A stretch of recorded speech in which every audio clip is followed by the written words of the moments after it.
guys, I'm Rica G and this is RicaGChannel. Welcome back for another vlog. And before I start, please subscribe to my channel and click the notification bell below for you to be notified whenever I upload new videos.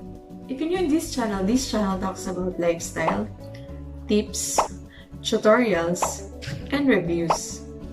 So for today's video, tuturuan ko kayo kung paano magbayad ng Mp2 using your Gcash.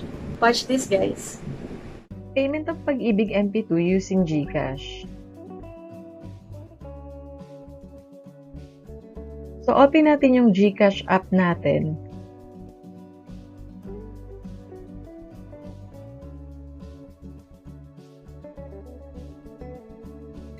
And then, lalabas yung My Dashboard.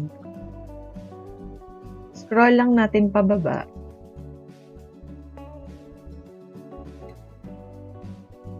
Then, under dito sa Lifestyle and Shopping,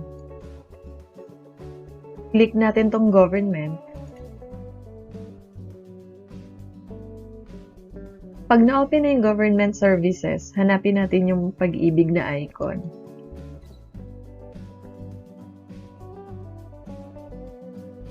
So, ayan, nasa gitna. Click natin.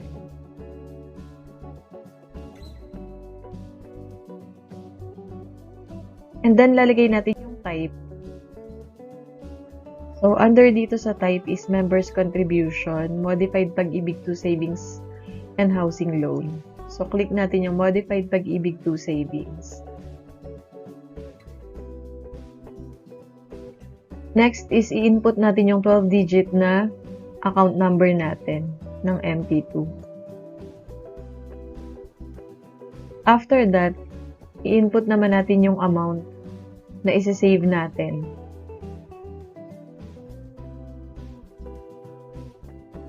Then, for the date, set nyo lang yung date. Like, for example, August 1 to August 31. Then, may confirmation na lalabas. You're about to pay 500 pesos using your Gcash. Double check nyo maigi yung mga data na nandito.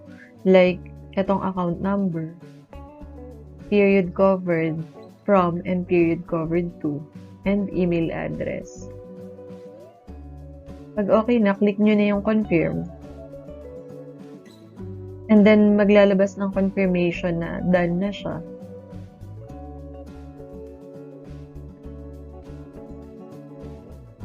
So, ayan, nag-less na siya dun sa available balance ko. And yung posting nito is after 3 working days pa. Thank you so much for watching and please subscribe to Rica G channel. Bye!